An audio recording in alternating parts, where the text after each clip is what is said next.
Génesis capítulo 4, versículo 16. Salió pues Caín de delante de Jehová y habitó en tierra de Nod, al oriente de Edén.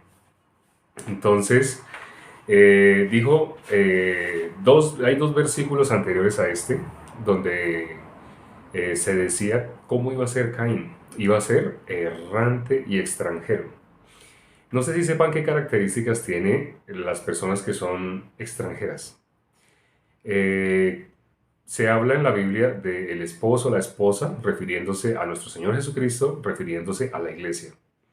Algunas personas piensan que está hablando para la vida cotidiana, para entre esposos.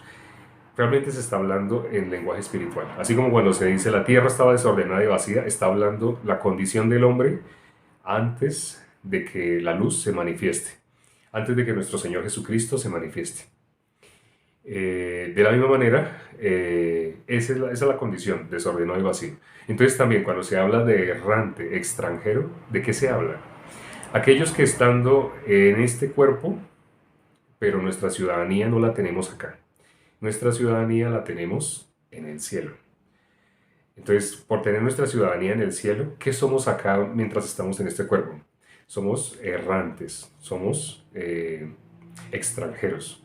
Por eso que dice de Caín suena terrible, pero cuando analizamos bien el corazón de Dios, sabemos que eh, estar con Dios, Génesis 2, es la bendición. Estar en Génesis 3 es la maldición. Y esta que parece de Génesis 4, parece que fuera la super maldición, realmente es la bendición. Satanás quería destruir la obra que hizo Dios. Y Dios permitió que Adán y Eva comieran de ese árbol para poder tener misericordia de la humanidad. Si no, Satanás iba a engañar a todos. Y bueno, realmente él engaña a todo el mundo. Pero ¿quién logra escapar del engaño de Satanás? Única y exclusivamente las personas que se apoyan en la palabra, que se apoyan en Dios, realmente. Son muy pocas personas las que se apoyan en Dios. El común de las personas se apoyan, por su lógica, se apoyan en sí mismos. Entonces, cuando alguien se mira a sí mismo, ¿a quién no está mirando? A Dios. Y sabemos que dice Juan 1.14, no sé si se acuerdan, que dice Juan 1.14, que así como Moisés levantó la serpiente de bronce en el desierto, así es necesario que el Hijo del Hombre sea levantado. Entonces vamos a mirar ese versículo. Juan 1.14. Juan 1.14. Juan capítulo 1, versículo 14. Dice, es 3.14.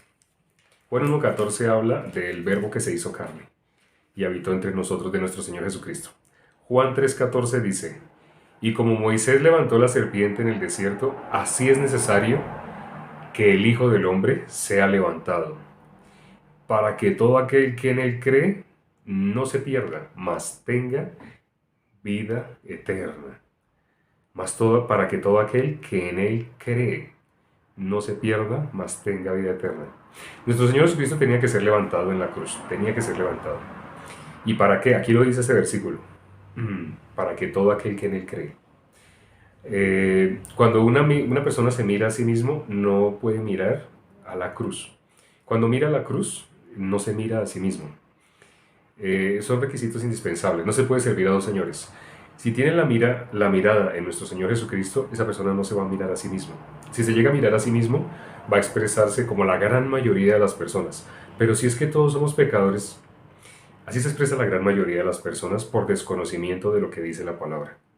Si conocieran la gracia, ¿cuál es el don de Dios? ¿Sí? Se darían cuenta que es que todo el mundo sea salvo. La voluntad de Dios, ¿cuál es? Que todo el mundo sea salvo. Pero ¿cómo una persona puede ser salva? No mirándose a sí mismo, no teniendo en cuenta su punto de vista, su opinión, no. Mirando entonces ¿a quién? Mirando a nuestro Señor Jesucristo. Es la única forma de ser salvo. Creer en la obra que hizo Dios a través de nuestro Señor Jesucristo. Ya hemos visto también en Génesis 40 cómo aparecen dos sueños, el del copero y el del panadero. Los hemos mirado hablando en especial del time blessed que aparece ahí.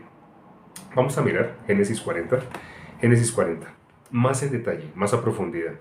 ¿Qué representan esos dos sueños? ¿Qué representa el sueño del copero? ¿Qué representa el sueño del panadero? Entonces miremos los dos sueños. Un sueño representa la vida, representa mirar a la cruz, mirar a nuestro Señor Jesucristo.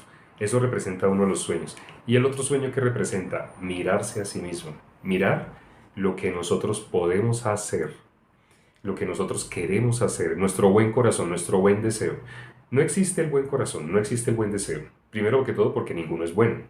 Entonces, pero Satanás hace creer a las personas que sí existe algo bueno dentro del ser humano que pueda ser agradable a Dios.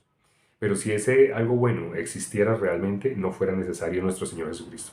¿Por qué tuvo que venir nuestro Señor Jesucristo? Porque ninguno hay bueno. Por eso es que Él tuvo que venir.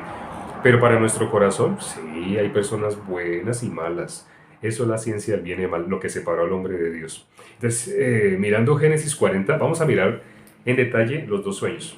Dice el versículo 7. Y le preguntó a aquellos oficiales de Faraón que estaban con él en la prisión de la casa de su señor, diciendo, ¿por qué parece no hay mal vuestros semblantes? Ellos se veían como, no sé, como tristes, demacrados, asustados, así. Entonces les dice, ¿por qué están hoy mal vuestros semblantes? ¿Por qué parecen hoy mal vuestros semblantes? Ellos le dijeron, hemos tenido un sueño y no hay quien lo interprete. Entonces les dijo José, ¿no son de Dios las interpretaciones? Contádmelo. Ya de eso también habíamos hablado de este versículo, porque José dice, son de Dios, cuéntenmelo. Entonces ahora vamos a mirar qué dice el versículo 9. Dice, entonces el jefe de los coperos contó su sueño a José y le dijo, mire lo que le dice, mire el sueño que dice, yo soñaba que veía una vid delante de mí y en la vid 3 sarmientos y ella como que brotaba y arrojaba su flor, viniendo a madurar sus racimos de uvas, y que la copa de Faraón estaba en mi mano, y tomaba yo las uvas y las exprimía en la copa de Faraón, y daba yo la copa en mano de Faraón. Y le dijo José, esta es su interpretación.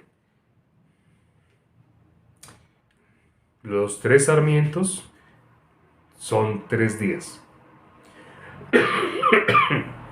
Disculpen. Los 3 sarmientos son 3 días. Al cabo de 3 días levantará Faraón tu cabeza y te restituirá a tu puesto. Y darás la copa a Faraón en su mano, como solías hacerlo cuando era su copero. Acuérdate pues de mí cuando tengas este bien, y te ruego que uses conmigo de misericordia y hagas mención de mí a Faraón y me saques de esta casa.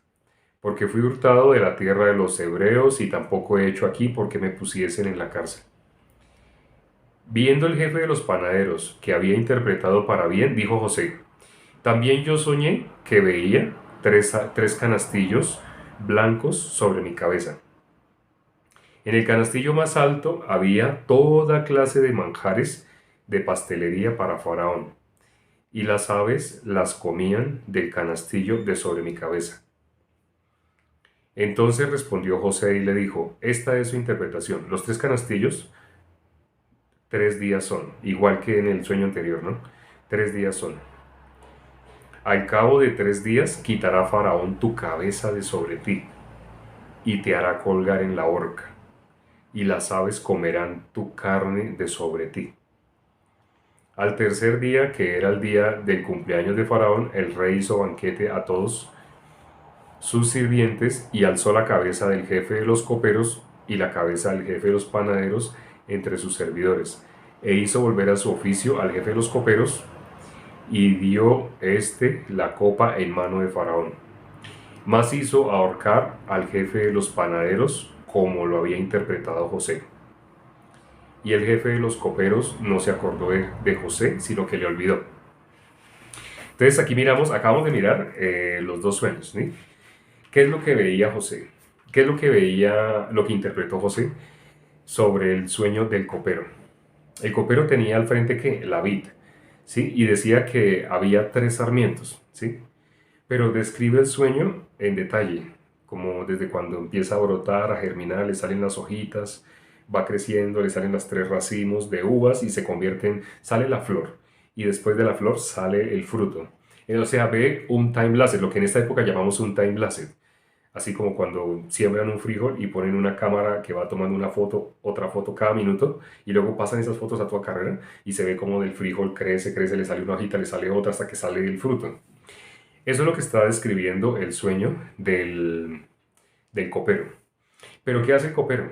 Cuando ya ve los tres racimos de uva, tres, ¿qué significa tres? El número tres en la Biblia tiene un significado muy hermoso. Nuestro Señor Jesucristo resucitó al tercer día. ¿Pero para qué resucitó? Dice Romanos, capítulo 4, versículo 25. El último versículo de Romanos 4 es el versículo 25. Dice que Jesús resucitó para nuestra justificación. Para eso resucitó nuestro Señor Jesucristo. ¿Cuándo? Al tercer día. En Corintios dice que nosotros, los justos, somos grato olor de vida para vida, pero también somos grato olor de Cristo en los que mueren. Para algunos, para vida y otros, para muerte. Porque nosotros anunciamos el Evangelio, pero la persona que lo rechaza, la persona que no lo recibe, esa persona inevitablemente, ¿cuál es su fin? ¿Qué le espera? La condenación única y exclusivamente la condenación. ¿Por qué? Porque Dios no salva a alguien porque se porta bien, porque haga cosas buenas, no. Al contrario, en la época de Noé, ¿cuántas personas entraron al arca? 8. Y muchos animales. Dios metió parejas, metió animales al arca y cerró la puerta. Dios los metió. Entonces, en la época de Noé, habían más personas, muchas personas. Pero entre esas personas, ¿será que todos eran malos? Hay películas que muestran, lamentablemente, lo que las personas conocen de Noé es lo que les muestran las películas, pero las películas no tienen nada que ver con el corazón de Dios.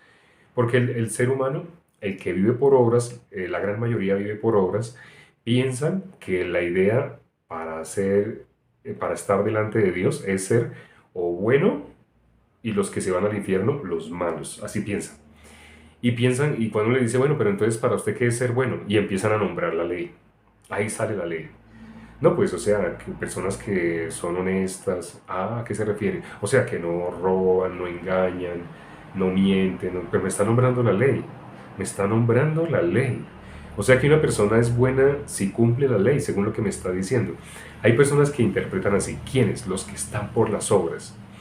Y lamentablemente son muchas las religiones que están por las obras, son muchas las personas que piensan de esa manera, no conforme al corazón de Dios, sino conforme a su propio corazón.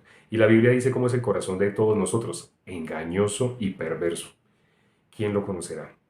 Ya sabemos quién lo conoce. Entonces, al mirar estos dos sueños, el sueño del copero, ¿qué es lo que representa el sueño del copero? ¿Qué es lo que hace el copero? Dice que él, ¿qué hace? Coge las uvas que hay ahí y las exprime en la copa de su señor, ¿sí? En ese caso, Faraón no está representando a Satanás. Y hay pasajes donde Faraón es sombra de Satanás. Ah, bueno, cuando digo la palabra sombra, esto también me lo preguntaron hace poco. Algunas personas dicen o no sabían que era sombra. Creo que sobre esto vamos a tener que hacer un video. La sombra. Por ejemplo, aquí tengo atrás una cortina. Me voy a acercar un poco más a la cortina y voy a levantar mi mano para que se genere sombra. Ahí se genera sombra, ¿cierto? Entonces, ustedes pueden ver la sombra de mi mano, ¿sí? Pero cuando ven, saben que eso es sombra. Ahora, ¿esa es mi mano? No es mi mano. Es más, mi mano casi ni se alcanza a ver en la pantalla, ¿no? En la cámara, casi no se alcanza a ver. Pero entonces ustedes vean, subí más mi mano, alcanzan a ver la sombra de la mano, pero no alcanzan a ver mi mano, ¿sí? O difícilmente, vean, ahí sí ya no la alcanzan a ver. No ven mi mano, pero ¿qué ven? ¿Qué alcanzan a ver? La sombra. Entonces hago esta pregunta. Eh, no es necesario que la contesten, la contestan personalmente, pero no es necesario en la pantalla. Ya que ven la sombra de mi mano, ¿esa es mi mano o esa es sombra de mi mano? Entonces todos saben, es sombra de mi mano. Esa no es mi mano, es sombra de mi mano. Entonces la ven moviéndose, ¿sí? Ven cómo se mueve. Ven que abro, cierro, abrí, cerré, cerré, abrí, así. Eso es sombra de mi mano. Quiere decir, no es mi mano. Si con una tijera yo voy sobre la cortina y corto a ver si puedo cortar un dedo, entonces yo podría hacer así, doblar un dedo y, ¡ah! Y hacer como que me cortaron. Eso para los niños. Con los niños uno juega así, ¿no? Uno coge con tijeras y hace, ¡ah! Sí, pero eso para un niño. Pero la verdad, corté mi mano. No, no corté mi mano, mire, tengo el dedo doblado. Doblé el dedo nada más. Entonces, sombra es eso. Sombra es de algo que no se ve, no lo vemos. No lo vemos, pero sabemos esa sombra de qué es. Esa es sombra de mi mano. No es mi mano, es sombra de mi mano.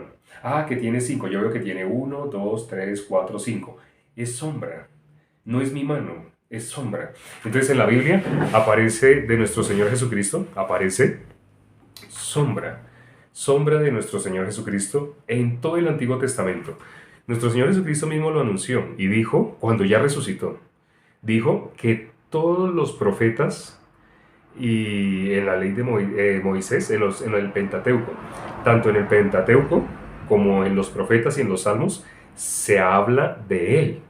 Y lo dijo de esta manera: era necesario que se cumpliera todo lo que está escrito de mí en la ley de Moisés, los salmos, los profetas. Cuando uno oye que nuestro Señor Jesucristo nombra esas tres cosas que está nombrando, el Antiguo Testamento, todo el Antiguo Testamento, cuando dice la ley en los libros de Moisés, ¿a qué se refiere? Al Pentateuco, Génesis, Éxodo, Levítico, Números y Deuteronomio. Ahorita estamos hablando de Génesis 40. Ese es uno de los libros de Moisés. Es el primer libro de Moisés, de los 5 libros. Entonces, ¿aparece nuestro Señor Jesucristo? Sí, aparece como sombra. No aparece nuestro Señor Jesucristo la palabra Cristo, la palabra Jesús, no. Pero cuando miramos la historia del copero, ahí está hablando de nuestro Señor Jesucristo. ¿Sí? Cuando dice que él tomó esas uvas y las exprimió en la copa y se las presentó a su Señor, entonces ahí, ¿qué está representando en ese caso Faraón? Está representando a Dios. Sí, yo sé que en otros pasajes Faraón es sombra de Satanás, en otros pasajes. Aquí es sombra de Dios. También las aves. Las aves son sombra de los justos. Pero hay pasajes donde las aves es sombra de Satanás también. Entonces, ¿cómo sabe uno? Según el contexto, ¿sí? Según el contexto. No siempre, porque si no la gente estigmatizaría. Entonces, si solamente las aves son sombra de Satanás, hace tiempo el ser humano hubiera extinguido las aves. Sí, por eso no puede, es sombra, solamente es de una manera alegórica, ¿sí? Que hace referencia a Satanás, las aves, en algunos casos. En otras ocasiones, por ejemplo, cuando nuestro Señor Jesucristo se bautizó, dice que el Espíritu Santo descendió en forma corporal como de paloma. Ah, pero las aves no son Satanás. No siempre. Aquí, por ejemplo, en este pasaje, sí. En este pasaje dice que había aves sobre el tercer canastillo que tenía el panadero. El panadero, el sueño del panadero, ¿cuál era? Que él tenía 3 canastillos sobre su cabeza. Y en el canastillo de más arriba tenía toda clase de manjares de panadería. Entonces, qué representa este canastillo de manjares? Los manjares no se hacen solitos, los manjares se hacen con el esfuerzo del hombre. El hombre tiene que amasar y darle forma. El hombre le da forma, los corta, hace todo. Entonces representa la obra humana, que para Dios es abominable. ¿Por qué? Porque la persona que confía en la obra suya, en la obra propia, lo que tú haces para tratar de agradar a Dios, confiar en tu obra, es decir, depender de la ley, que ya ahorita explicamos por qué es depender de la ley. Cuando una persona se expresa hacia dónde va, cuando habla de hacer bien y hacer mal, resulta hablando de la ley. Entonces hay personas que se saben de memoria. Si se saben de memoria, no estamos bajo la ley, estamos bajo la gracia. Es que ya no estamos bajo la ley, sí, se lo saben de memoria.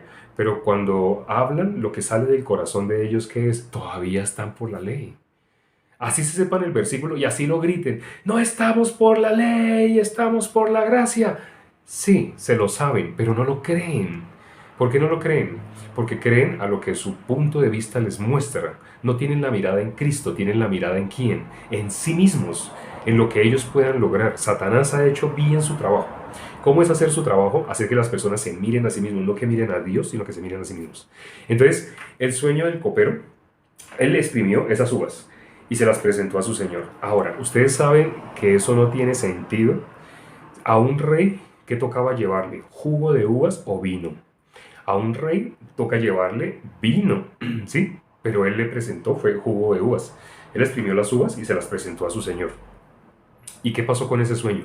Ese sueño es para vida. Ese es el resultado de ese sueño, es va a vivir. Pero el otro sueño que es, arriba tiene 3 canastillos y también 3 significa 3 días. Y ya sabemos el número 3 qué significado tiene, ¿no? Esa es nuestra justificación. Nuestro Señor Jesucristo al tercer día resucitó para nuestra justificación. Entonces el 3 es el número de la justificación verdadera. Dios nos justificó a través de la obra que hizo con nuestro Señor Jesucristo. Y como dice Romanos 4:25, resucitó al tercer día. ¿Para qué? Para nuestra justificación. Otra vez, disculpen. Bueno, entonces, el sueño del panadero que tenía, también tenía 3. Somos grato olor de Cristo, tanto en los que se salvan como en los que se pierden. Cuando habla de los que se pierden es los que van hacia la muerte, hacia la condenación. Todo ser humano desde que nace está marchando hacia la muerte. Esa es la condición natural de nosotros. Desde que nacemos estamos caminando hacia la muerte, hacia la condenación.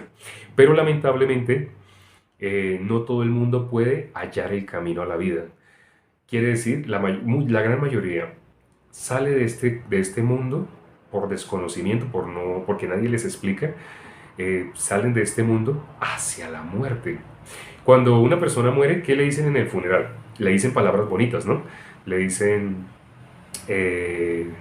cuando le dan consuelo, los amigos y familiares llegan y dicen, sabemos que nuestra tía que tanto quisimos, ella ahora está en paz con Dios, ahora ella está descansando con Dios. ¿Por qué?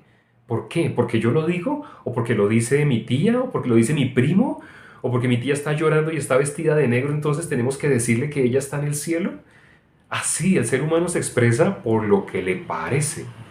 Y por creer en lo que le parece, todo el mundo, a los ojos de nosotros, cuando se muere, todo el mundo se fue para el cielo, a nuestro punto de vista. Pero cuando miramos lo que está escrito en la palabra de Dios, dice, angosta la puerta que lleva a la vida, y pocos son los que la hallan.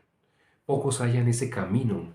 Angosta la puerta, estrecho el camino que lleva a la vida eterna, y pocos son los que lo hallan. ¿Quién encuentra ese camino? Jesús dijo, yo soy el camino. Yo soy el camino, la verdad y la vida. Lo dijo nuestro Señor Jesucristo. Él es el camino, pero ¿quién lo logra hallar? O sea, no es decir, ay, yo amo a Jesús, yo amo a mi Señor Jesucristo. No, no es eso. Ay, yo lo acepté, yo lo acepté. No, aceptar no es decir yo lo acepté. Recibir no es decir, sí, yo lo recibí en mi corazón. No, no, ¿cómo lo recibió en su corazón? No, ese día yo estaba desesperado y yo fui a la iglesia y entonces cuando me invitaron a hacer la oración yo lloraba y yo le decía, Señor, te acepto en mi corazón. Ah, ¿de esa manera le aceptó? Sí. ¿Usted es pecador? Sí, claro, todos somos pecadores. No le aceptó. Si lo hubiera aceptado, ¿él a qué vino? Él vino a librarnos del pecado. Por eso dice la Biblia, más a todos los que le recibieron. ¿Qué es recibir a nuestro Señor Jesucristo? ¿Qué es recibirle? Recibir aquella obra que Él ya hizo. Él vino y murió por nuestros pecados. Nuestro punto de vista, ¿qué nos va a mostrar? Que todos somos pecadores. Si nos guiamos por nuestro punto de vista, dígame a ver quién es. Dígame, muéstreme una sola persona que no sea pecador. A ver, muéstreme uno solo. Muéstreme uno solo que no sea pecador, según nuestro punto de vista. Pero miramos lo que está escrito acá. ¿Qué dice la palabra? Jesús efectuó la purificación de nuestros pecados por medio de sí mismo. Con su sacrificio, Él nos hizo limpios del pecado.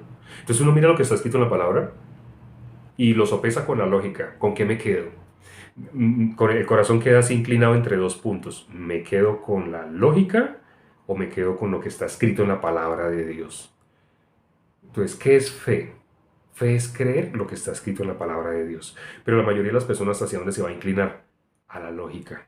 Como se inclinan a la lógica, ¿qué van a decir de sí mismos? Pero es que ¿quién no es pecador? Pues, o sea, pues, no tiene sentido decir que ya no hay pecado en el mundo.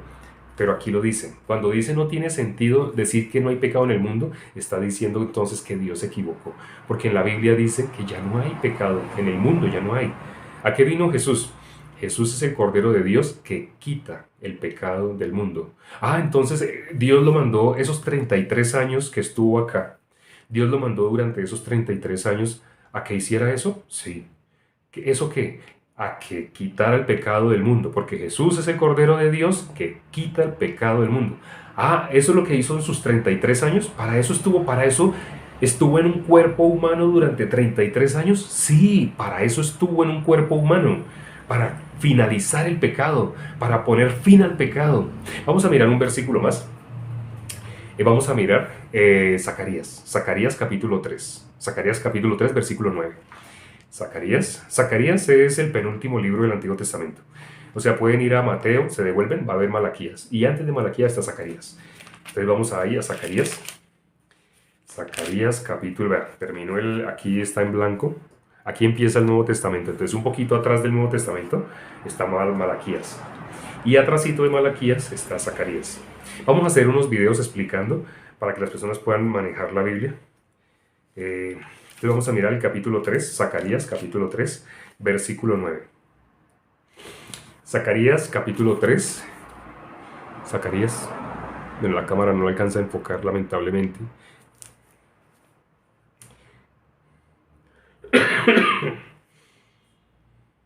Dice el versículo 9: porque he aquí aquella piedra que puse delante de Josué, sobre esta única piedra hay 7 ojos. He aquí yo grabé su escultura, dice Jehová de los ejércitos. Miren lo que dice al final de este versículo: y quitaré el pecado de la tierra en un día. Esa es una profecía que iba a ser Dios. Iba a quitar el pecado de la tierra ¿en cuánto tiempo? En un día. En un día. Dios, ¿qué es lo que iba a hacer con el pecado? Lo iba a quitar en un día. ¿Qué significa el nombre de nuestro Señor Jesucristo? Salvador de los pecados.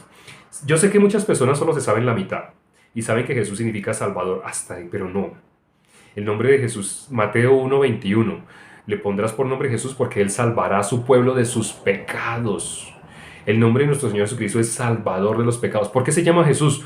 Porque Él vino a salvarnos de nuestros pecados. ¿Qué leímos en este versículo? Dios determinó que iba a quitar el pecado de la tierra en un día.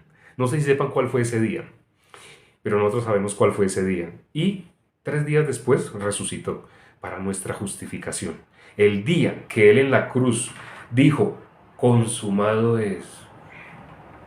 El día que Él dijo, consumado es, está diciendo, aquello a lo que yo vine a este mundo, ya se hizo.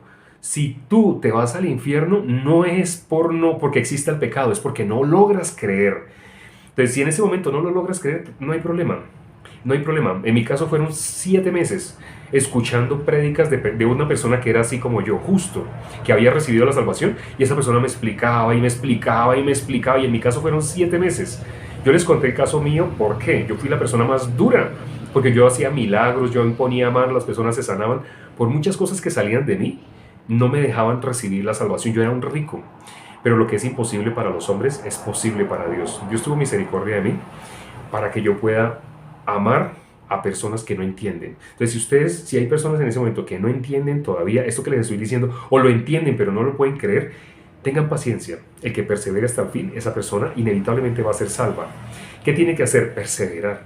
¿La fe cómo viene? La fe viene por el oír. Sin fe es imposible agradar a Dios. ¿Qué es fe? Creer lo que está escrito. ¿Qué leímos? Que Dios determinó que iba a quitar el pecado del mundo en un día. Créanme, ya lo hizo. Ya sucedió. Para eso vino nuestro Señor Jesucristo, para quitar el pecado del mundo. Y lo hizo en un día. Fue expiado el pecado. Tú ya no eres pecador, tú ya eres libre del pecado. Sí, tu punto de vista, hay 2 cosas. Tu punto de vista te va a decir lo contrario. ¿Cómo hace eso posible? Pero la palabra dice, sí, ya. Entonces tú estás entre 2. ¿A qué quieres creer? Entonces, no es que tú elijas. No, tú no puedes elegir. Yo decido que voy a creer a la palabra. No, tú no puedes hacer eso. Solamente tienes que oír con un corazón humilde, escuchar. Solamente escuchar Dios tendrá misericordia de ti. Ten paciencia, escucha, fruto del Espíritu es la paciencia. Ten paciencia. No dejes que Satanás te llene de pensamientos y te tape los oídos o te haga escucharte a ti mismo, porque Satanás te ha engañado creyendo en ti mismo. O sea, no creas en ti mismo, cree lo que está escrito en la palabra. Eso es lo que vamos a procurar diariamente, explicar la palabra para que puedas ser libre del pecado, tú y toda tu familia. Vamos a orar para terminar. Padre, gracias por este tiempo que nos das para considerar tu palabra. Gracias por el privilegio que nos das de haber podido encontrar el camino. El camino angosto existe. Ese camino angosto es nuestro Señor Jesucristo. Él ya hizo la obra de redimirnos. Él ya nos redimió. Lo dice en la palabra, vuélvete a mí porque yo ya te redimí. No significa que nosotros nos acercamos a Dios para que Él nos perdone. No, Él ya nos perdonó. Solo tenemos que volvernos a Él. O sea, cuando dice volvernos a Él es dejar nuestro pensamiento, dejar nuestro punto de vista. Mientras sigamos creyendo a nuestro pensamiento, nuestro punto de vista, seguimos en el mismo camino de muerte desde que nacimos, separados de Dios, en ese mismo camino hacia la muerte.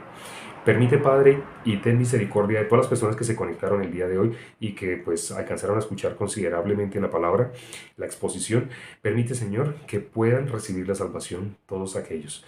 Te lo pido y junto con los salvos que hay en esta misma reunión, oramos y te lo pedimos en el nombre de nuestro Señor Jesucristo. Amén. Nos vemos mañana, Dios mediante, a las 9 de la noche, hora de Texas, o 6 de la tarde, hora de California. Chao.